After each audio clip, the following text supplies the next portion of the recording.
자, 매주 화요일 금쪽 같은 내 통장 시간 함께 하시는 두 분 전문가 모셔보겠습니다. 안녕하세요. 안녕하세요. 통장이 어둠을 헤치고 화요일을 만나면 금쪽 같은 내 통장 999의 철이 정원창 전문가입니다. 유후! 어둠을 헤치고 엄마 통장을 못 찾는 철이를 손잡고 같이 끌고 갈 매태 홍현실 전문가입니다. 오늘은 어떤 얘기로 시작을 해볼까요? 네, 오늘은 내 통장 구멍 내는 보험료라는 주제로 준비를 해봤는데요. 내 통장을 구멍 내는 보험료? 네, 네. 아끼고 아껴서 우리가 생활하지만 네. 내 통장을 구멍 내는 고정 지출 중 하나인 바로 보험료죠. 네, 우리 동키분들이 꼭 알아두셔야 할 보험 점검 신호에 대해 말씀드리려고 합니다. 고정 지출은 많아요. 종류가 상당히 많은데 우리가 특히 그중에서 보험에 집중을 해야 되는 이유는 뭘까요? 정철 네. 전문가님. 남녀노소 보험 상품 하나 가입 안 하신 분은 없을 거예요. 그리고 보험은 없어지는 돈, 지출이기 때문에 네. 막연하게 내가 내 통장에서 자동이체로 빠져나가는 거를 신경을 안 쓸 수가 있기 때문에 이 부분을 꼭 점검을 하셔야 되는데요. 우리가 뭐 생활비를 아끼려고 하루에 3끼 먹던 거를 한 끼로 줄이거나 그리고 교통비를 아끼려고 회사까지 걸어 다닐 수도 없잖아요. 그러면 이런 지출을 줄일 수 없다 그러면 소득을 늘리는 방법이 있는데 그렇다고 해서 우리가 하고 있는 일을 2배로 늘려서 지금도 힘든데요. 그죠? 할 수 없기 때문에 우리가 막연하게 나가고 있는 이 보험료 점검을 통해서 고정적으로 지출되고 있는 이 보험 지출을 좀 잘 체크를 해서 내 통장의 구멍을 막아보자라는 주제를 한번 잡아봤습니다. 그러네요. 고정 지출이 여러 가지 종류들이 있는데 사실 다른 고정 지출들은 우리가 얼마가 나가고 있는지 그리고 또 그 안에서 줄일 건 없는지를 상세하게 좀 살펴보고 사는 것 같은데 네, 맞아요. 보험료는 사실 그렇지가 않네요. 그러니까 막연하게 보험료를 줄이자는 게 아니고 지금 내 상황에 이런 신호가 있으면 꼭 보험 점검을 받을 필요가 있다는 걸 알려드리려고 하는데요. 우리 집 고정 지출 중 하나인 보험을 점검해야 하는데 어느 정도 상태인지 잘 모르셔서 점검을 받아야 할지 고민하시는 분들 많으시잖아요. 그중 중요한 부분이 몇 개 있는데 동키분들도 나는 몇 개의 신호에 해당되는지 함께 확인해 보시면 좋겠습니다. 네네.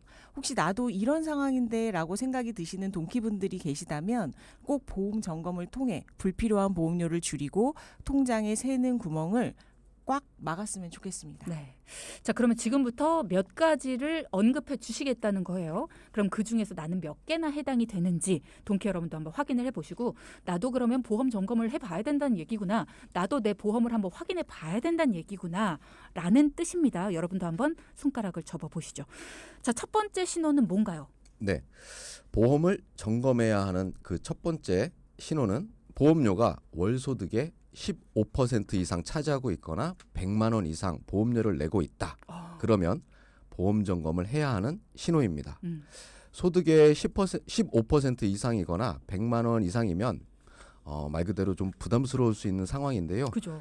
물론 상황에 따라서 매우 다양하지만 보통 4인 기준, 가족 기준으로 보장성 보험료로는 소득 대비 10% 내외 정도쯤을 추천을 드리고 있어요.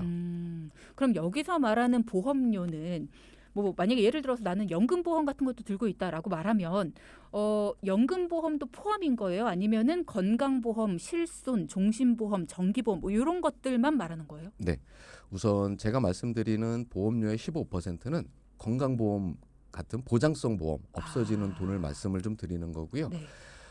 사실 15% 넘어가거나 100만 원 이상 내고 있다라고 하면 부담이 될 수밖에 없는 그런 금액입니다. 앞에서 말씀드렸던 것처럼 나는 15% 이상인데 연금과 같은 저축보험을 가입하고 있어 라고 생각하시면서 안일하게 넘어가실 수도 있는데 그 부분은 내가 정말 납입하고 있는 상품이 저축 상품이 제대로 맞는지 이 부분을 꼭 체크를 한번 해보셔야 돼요. 맞아. 왜냐하면 적은 금액이 아니기 때문에 내가 나중에 노후에 이자가 붙고 편안한 노후 생활을 위해서 준비하는 금액이기 때문에 제대로 운영이 되고 있는 상품인지를 다시 한번 짚어봤으면 좋겠습니다. 맞아요. 이게 사실 요즘에 저희가 이 프로그램을 통해서 저희 돈키호테를 통해서 여러 분들의 사연을 만나보는데 진짜 내가 연금인 줄 알고 난 노후 대비인 줄 알고 저축을 했는데 알고 보니 아니더라. 네, 맞아요. 원금조차도 안 모이고 있더라. 이런 분들의 사연이 너무 많았었기 때문에 지금 정은천 전문가께서도 그런 얘기를 해주시는 거거든요. 그러한 상품들 중에 우리 동키분들이 좀 착각하실 수 있는 게 이 상품은 연금 상품 기능이 있는 상품으로 오해하시는 분들이 있어요. 나중에 연금으로 바꿀 수 있는 기능은 있는데 그 상품은 오롯이 연금 상품인지 아닌지를 꼭 한번 체크해 보셨으면 좋겠어요. 기능은 있으나 그 기능이 그렇게 좋은 기능은 아니다. 네, 네, 그럴 수 있기 때문에 한번 확인해 보셔라. 자, 그럼 지금 말씀 주신 것처럼 첫 번째, 내 보험료가 내 소득 대비 15%를 넘어가거나 4인 가족으로 봤을 때는 10%를 넘어가는 기준입니다. 그리고 매달 100만 원 이상이 나가고 있다. 저축 상품의 유무를 떠나서 점검을 해봐야 된다라는 말씀이셨습니다. 왜냐하면 저축 상품이라고 생각했지만 아닐 수 있기 때문에. 자, 그럼 두 번째 신호는 뭔가요? 두 번째 신호는 저축 금액보다 보험료를 더 많이 내고 있다는 신호입니다. 보통 이상적인 우리가 현금 흐름이라고 하면 소득 가운데 절반은 생활비로 사용을 하고요. 나머지는 저축 30%, 보험 10%, 비상금 10% 이렇게 얘기를 하는데 저희가 막상 상담을 하다 보면 저축은 10%도 못하고 보험료만 20% 이상 납입하는 경우가 굉장히 많아요. 네. 그러다 보면 결국 보험료 때문에 저축을 못하는 경우가 발생하게 되고 그래서 결론은 저축액보다 보험료가 많다면 보험 점검을 꼭 반드시 받으셔야 한다는 겁니다. 보험료를 내느라 저축을 못한다. 그러면 배보다 배꼽이 더 큰 상황이다라는 건데 보험료를 많이 내느라 저축을 못하고 있다. 혹은 그냥 저축한다고 생각하고 보험료를 내고 있다라는 생각을 가지신 분도 계시거든요. 이런 경우에는 내가 정말 보험을 저축 대신에 해도 괜찮은 보험인지 이것도 한번 알아볼 필요가 있다라는 겁니다.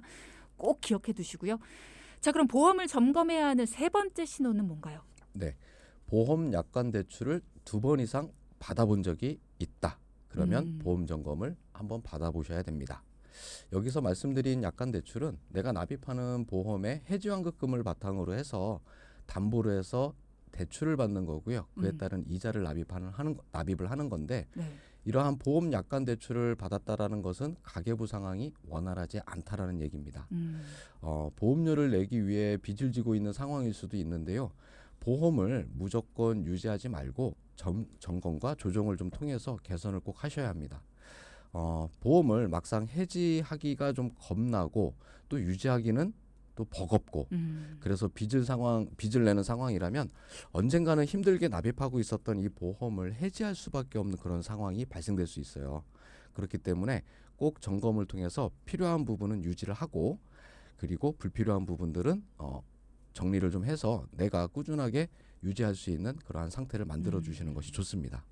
지금 문자창에도요. 제 지인이 약관 대출을 받더니 결국은 해약을 하더라고요. 라는 이야기를 하시는 분도 있고 저도 급해서 2번 정도 약관 대출 받은 적이 있는데 그때는 우리 집 경제가 진짜 많이 힘든 시기였습니다. 그렇게 받다 보면은 결국은 정리를 하게 되더라고요.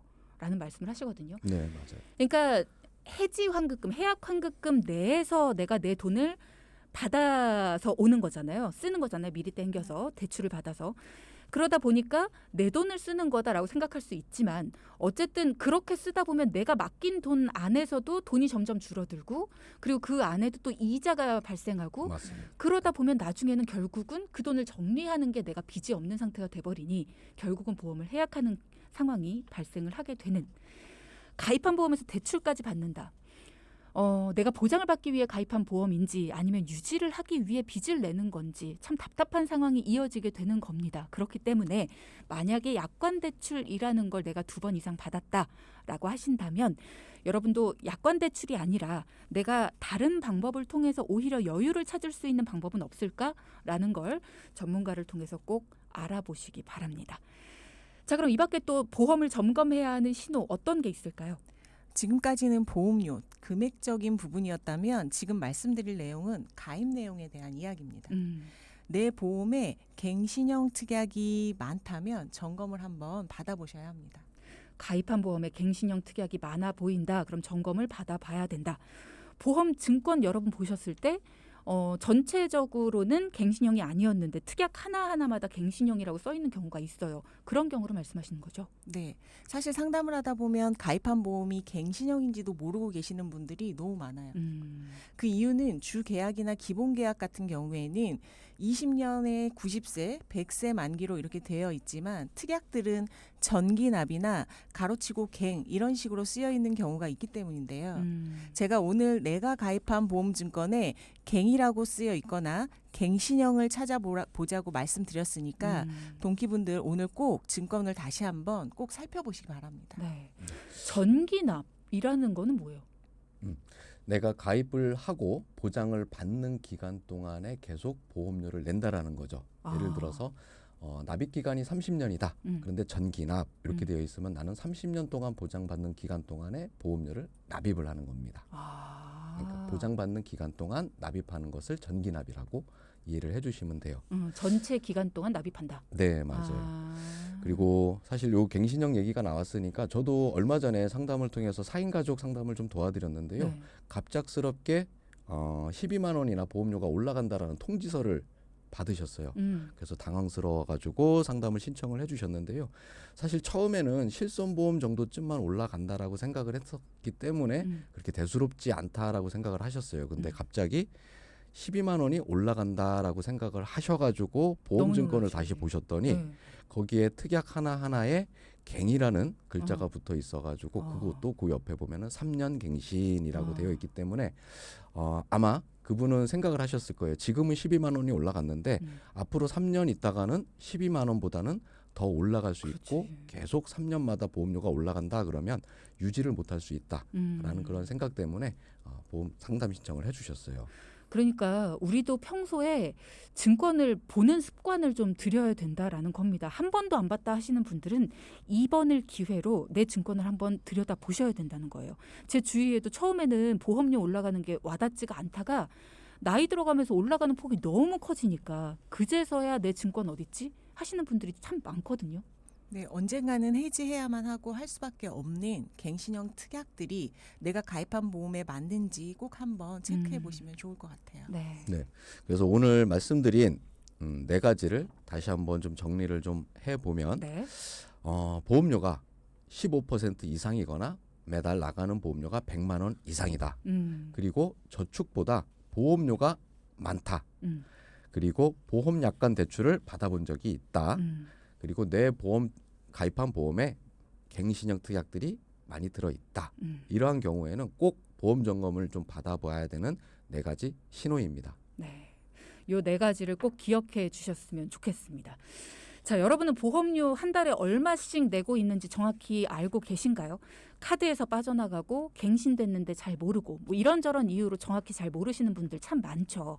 하물며 내가 어디가 아팠을 때 어떻게 보장을 받을 수 있는지도 잘 모르는 경우가 많습니다. 그러면서도 매달 몇십만 원 하는 보험료는 꼬박꼬박 내죠. 문제는 보험이라는 게 내가 직접 청구를 해야지 보험금을 주는 시스템이에요. 알아서 드릴 게 있네 하면서 막 가져다 주는 그런 시스템이 아니라는 거죠. 근데 내가 뭘 받을 수 있는지, 뭘 가입하고 있는지도 모르면서 돈만 내고 있으면 그건 그냥 새는 돈이다. 이렇게 봐야 된다는 겁니다. 제일 중요한 거예요. 확실히 알고 내셔야 됩니다. 그리고 알고 나서 내가 너무 많이 내고 있다. 그럼 그 돈으로 차라리 저축을 하기 바랍니다. 보험은 최소로 꼭 필요한 거, 그것도 폭 넓게 아프거나 다쳤을 때 폭 넓게 보장받게끔 가입을 해도 내 소득의 10에서 15%면 된다라는 거 전문가님들이 강조해 주셨고요. 그 이상으로 너무 많이 가입을 하고 있다면 과한 거다. 그걸 조정해서 여유를 만들고 노후 대비도 하고 저축도 하고 투자도 하고 뭐 대출금도 갚고 해야 될 곳, 써야 될 곳에 쓰자라는 말씀을 오늘 해 주셨습니다. 자, 다음은 저희 전문가님들이 직접 상담한 사연들을 살펴보는 시간인데요. 방송에 맞게 저희가 꽁트로 재구성을 해봤습니다. 사연 함께 만나보시죠. 엄마, 아빠, 긴급뉴스! 저도 이제 취업하고 1년 정도 지났잖아요. 앞으로 가정살림에 보탬이 좀 돼보려고 하옵니다. 뭐부터 할까? 말씀만 하셔. 야, 우리 딸 정말이야? 그럼. 다 컸네, 다 컸어. 야, 아빠랑 결혼한다고 한 게 엊그제 같은데. 아이고, 그게 언제적 얘기야. 진짜 네가 뭘 해본다 이거지? 그럼. 엄만 속고만 살았어. 아, 뭐 하면 돼? 얼마면 돼? 그럼 이거 이제 네가 내자. 아유, 뭔데? 은근히 부담된다 이거. 응? 뭔데?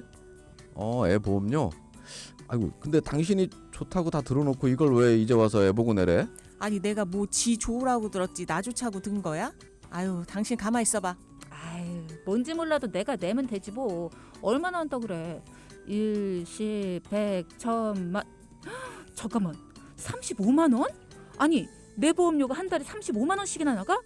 아, 엄마 또 좋다는 거 있으면 막 쇼핑하듯이 다 가입했지. 아, 진짜 왜 그러는 거야? 그래 여보, 이건 좀 당신이 좀 과했어. 이제 뭐 사회 초년생인데 매달 35만 원이나 되는 걸 어떻게 내겠냐? 그치? 아이, 그건 좀 당신이 좀 아니 너무 내가 뭐 낭비하고 사는 사람이야? 지 좋으라고 가입한 건데. 아 내용이나 보고 하네. 여태껏 내가 내줬는데 이제 지가 내면 되지. 이게 지꺼지 내 거야?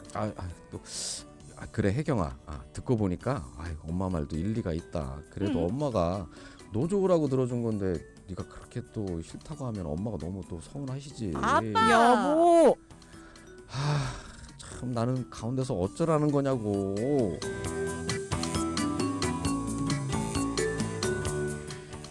네, 오늘도 두 분의 연기력이 빛을 발했던 꽁트였습니다. 오늘 사연은 한 가장분이 보내주신 사연인데요. 딸에게 이제 취업을 하고 1년이 지났으니까 네 보험은 네가 가져가라 라고 말하는 아내분. 아니, 누가 보험 이렇게 가입해달랬냐, 너무 많다, 과하다 라고 말하는 딸아이 사이에서 눈치만 보며 힘들다는 아버님의 사연입니다. 전문가분들의 꼼꼼한 점검이 필요할 것 같습니다 라는 이야기를 주셨대요. 어머님과 따님의 입장 모두 다 이해가 되긴 합니다만 과연 두 분 전문가님이 어떤 솔루션을 제시해 주셨을지 여러분도 기대가 되시죠.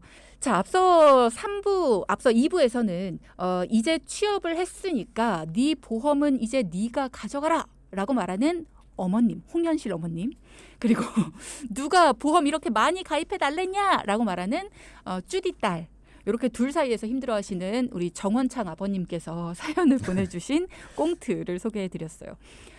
이해가 돼요. 양쪽 입장이 다. 네. 그리고 또 아버님 입장도 이해가 되고요. 궁금한 게 이 따님이 35만 원씩이나 어떻게 내? 라고 얘기를 했어요. 35만 원 꽤 커요. 네, 맞아요. 응. 사회 초년생 보험료 치고는 꽤 큰 금액인데요. 우선 따님은 본인 월급에서 당장 35만 원이나 떼고 생활을 해야 하는 부분들이 너무 좀 이해가 안 갔던 것 같아요. 그렇죠. 따님 입장에서는 뭐 35만 원은 절대 무시할 수 없는 그러한 금액인 거고요. 그렇죠. 아마 생각으로는 친구들이 보험료 한 10만 원 정도쯤 내겠지라고 예상을 하고 그 정도라면 자기 보험료는 자기가 내겠다라고 해서 당당하게 어머님한테 선언을 했었는데 35만 원이라니 해서 화가 났던 것 같습니다. 앞서 소득의 15% 정도면은 적당하다라고 말씀을 하셨는데 사회초년생한테 15% 내외가 아니었을 것 같아요. 부담스러운 금액일 것 같습니다. 네. 저희가 상담을 해보니까 따님은 월급이 230만 원으로 용돈이 90만 원, 적금이 80만 원, 청약저축 10만 원, 펀드 40만 원, 나머지는 비상금 이렇게 월급 관리를 잘 하고 있었고요. 취업 후 저축을 하기 시작했고 나름 본인이 알뜰하게 급여 관리를 잘 하고 있었습니다. 네. 아직 부모님하고 같이 살고 있기 때문에 거주비나 식비도 굉장히 많이 아낄 수 있는 상황이라 그래도 매달 130만 원을 저축을 하고 있었던 거죠. 그런데 여기에 35만 원이나 되는 보험료가 훅 하고 들어오니까 본인이 하고 있던 저축이 막 흔들릴 수밖에 없잖아요. 그치. 그래서 아마 화가 좀 그래서 많이 났던 것 같아요. 어머님이 그런 얘기 하셨어요. 내용도 보지 않고 왜 화를 먼저 내냐? 네. 그럼 어머님이 내용에 자신이 있으신가? 아니, 보험을 왜 이렇게 많이 드셨을까 싶은데 보험 보장 내용은 어땠는지도 궁금해요. 사실 어머니 입장에서는 먼저 사연이 좀 있었는데 네. 어머님의 큰언니가 4년 전에 뇌경색으로 쓰러지셨고 언니 옆에서 간호도 하면서 틈틈이 지켜보니 가족력인 뇌경색에 대한 걱정이 굉장히 많으셨다고 그치. 합니다. 그래서 따님 보험을 미리 가입을 해서 가족력을 좀 보장을 받으려고 했다고 하고요. 그리고 사연에서는 소개가 안 됐지만 아드님도 한 분 계신데 아드님 보험도 저희가 함께 점검을 해드렸습니다.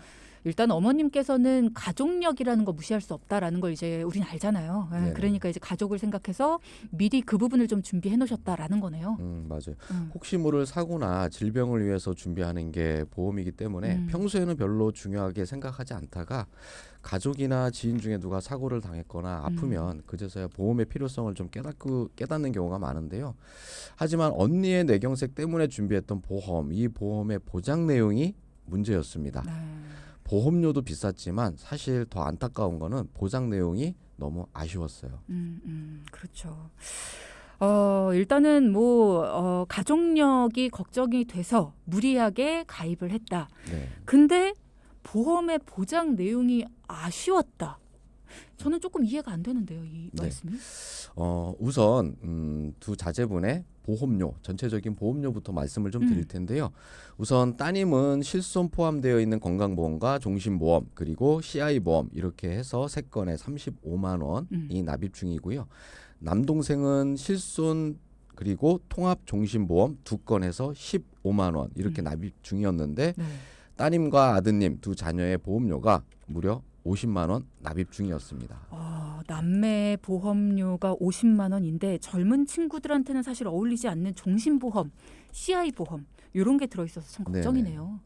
그래서 보험료 대비 보장 내용이 저희가 실망스럽다고 말씀드린 건데요. 특히 가족력인 뇌경색 진단 때문에 보험을 알아보고 준비를 하신 거잖아요. 그렇죠. 근데 가입한 종신보험과 CI보험은 뇌경색 진단을 받았다고 해서 보장을 받을 수 있는 특약들은 아니었습니다.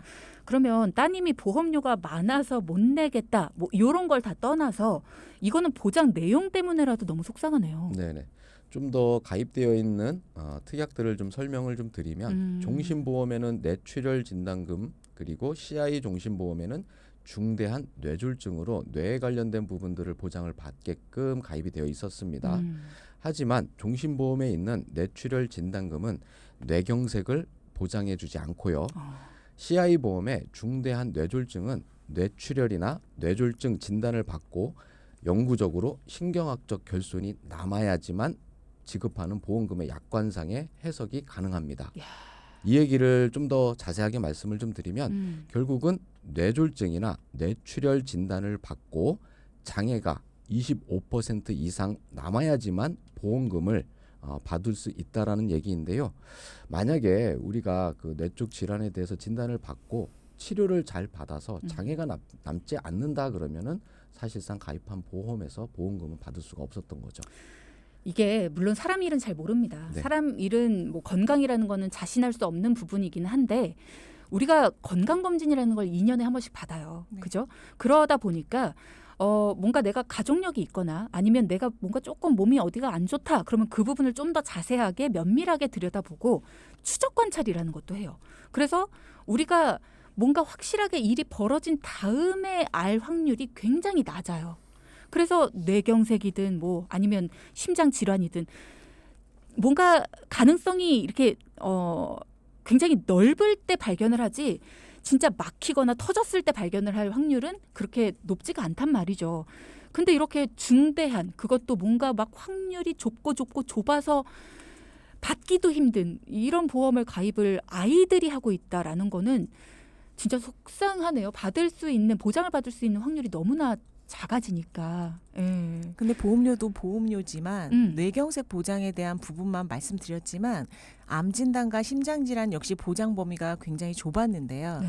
지금이라도 너무 늦지 않게 조정을 할 수 있어서 다행이라고 생각하고 따님 보험부터 다시 말씀드리면 사회초년생에게 35만 원의 보험료는 많아도 굉장히 많은 금액이잖아요. 그죠. 아직 젊고 건강하기 때문에 충분히 저렴하고 보장 범위가 넓은 특약으로 다시 준비를 할 수가 있고 무엇보다 저축을 하기 굉장히 좋은 시기인데 과도한 보험료를 줄이는 것과 더불어 저축을 유지할 수 있게 다시 준비를 좀 해드렸습니다.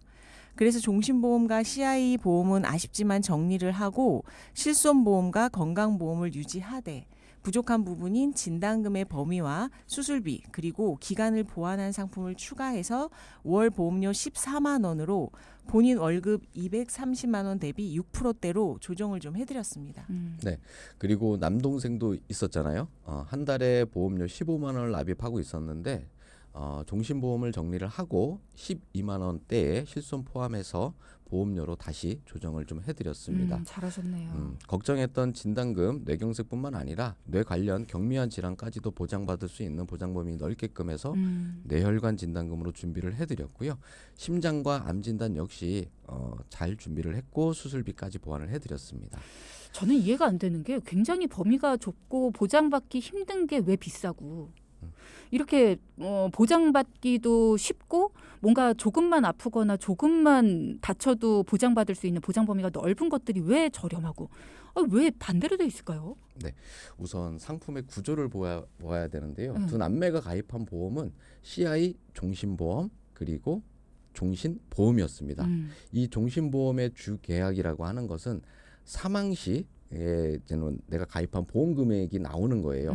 근데 종신보험의 사망보험금은 내가 90세가 됐던 100세가 됐던 사망 시에 무조건 나오는 겁니다. 그렇죠. 그렇기 때문에 확률이 결국은 100%인 거죠. 보험사 입장에서는 이게 더 확률이 높군요. 네, 그렇기 때문에 납입하는 보험료가 높을 수밖에 없는 거죠. 그러네요. 그러니까 우리는 우리 입장에서 확률이 적다고 생각을 하지만 보험사 입장에서는 언젠가 사람은 죽게 되고 우리 입장에선 언젠가 돈이 나가는 돈이다. 그렇기 때문에 더 비싸게 받을 수밖에 없다. 그러네요. 보험사 입장으로 생각을 하면 비쌀 수밖에 없는 보험이네요. 우리 입장에서 생각을 하는 것과 보험사 입장에서 생각하는 게 이렇게 달라집니다. 자, 그러니까 여러분도 그렇게 생각을 하고 내 보험이 뭔가 범위가 좀 좁은 것 같다. 보장을 받을 수 있는 범위가 좀 좁은 것 같다. 근데 비싸다라고 생각이 드시면 이건 나한테 유리한 게 아니라 보험사에 유리한 거구나라는 걸 좀 아시면 좋겠습니다. 자, 그럼 여러분도 보장을 적절하게 잘 준비하고 보험료도 부담스럽지 않게 준비하는 거, 나한테 유리하게 준비하는 게 중요한 것 같아요. 그죠? 네, 다시 말씀드리면 보험료를 많이 낸다고 보장을 잘 받는 거는 아니에요. 그리고 어떤 특약을 잘 가입하느냐가 보장 내용을 결정합니다. 사연자 자녀분들 같은 경우는 비싼 보험료를 내고 있었지만 정작 보장받고 싶어하는 가족력은 제대로 보장을 못 받고 있는 상태였거든요. 이번 상담을 통해 다른 질환까지 보장 범위를 굉장히 넓게 조정을 좀 해드렸습니다. 그리고 무엇보다 사회 초년생의 합리적인 보험료 안에서 준비를 해드렸고 사실 따님이랑 어머님이 보험 때문에 서로 마음의 상처가 있으셨잖아요. 그렇죠. 다투시고. 네, 보험 조정을 통해 그 관계를 다시 좀 회복시켜 드린 부분도 좀 있었습니다. 어떻게요? 어머니 역시 본인이 준비하려고 했던 가족력에 적정하지 않은 상품이었기 때문에 정리하시는 거에서는 동의를 하셨고요.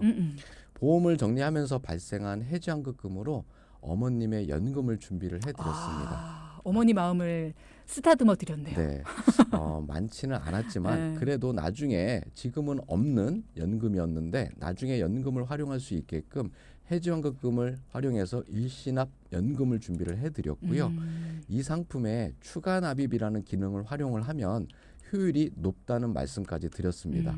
그 부분을 듣고 따님께서 본인이 용돈을 아껴서라도 어머님 연금을 위해서 자기가 매달 조금씩이라도 추가 납입을 하겠다라고 말씀을 해주셨어요. 사실 따님이 죄송했던 거죠. 맞아요. 아까 어머님한테 제가 연기를 하면서도지만 아니 엄마 쇼핑하듯이 막 가입했지 뭐 이렇게 하면서도 되게 죄송했거든요. 나를 위해 가입해 준 건데 그렇게 막 따지듯이 막 따박따박 얘기를 하려니까 엄마한테 참 미안했거든요. 맞아요. 그러니까 뭐 그리고 따님이 뭐 따님도 뭐 35만 원을 내려고 했었는데 본인 보험료 부담이 확 줄어들었으니까 그렇지, 맞아. 어머님을 위해서 노후를 위해서 연금 정도쯤을 본인이 부담을 하겠다라고 말씀을 해주셨어요. 두 분 덕분에 굉장히 훈훈해졌습니다. 이 가정이. 감동이었습니다. 네. 자, 오늘 함께한 내용들 포인트도 짚어보도록 하겠습니다. 첫째, 보험 점검 신호. 내 저축보다 보험료가 많지는 않은지 확인해 보자. 둘째, 내가 가입한 보험, 내가 보장받고 싶은 보험인지 꼭 확인해 보자. 네, 오늘도 수고하셨고요. 먼저 상담 신청해 주신 우리 청취자분들께 연결해 드리기 위해 두 분 먼저 보내드리겠습니다. 수고하셨습니다. 고맙습니다. 네, 방송 중에 상담해 드리는 내용은요. 청취자 여러분의 올바른 투자 판단을 위해 참고로 드리는 말씀입니다. 금융상품 가입이나 해지 같은 판단은요. 스스로의 책임으로 결정하셔야 한다는 점 꼭 기억하시기 바랍니다.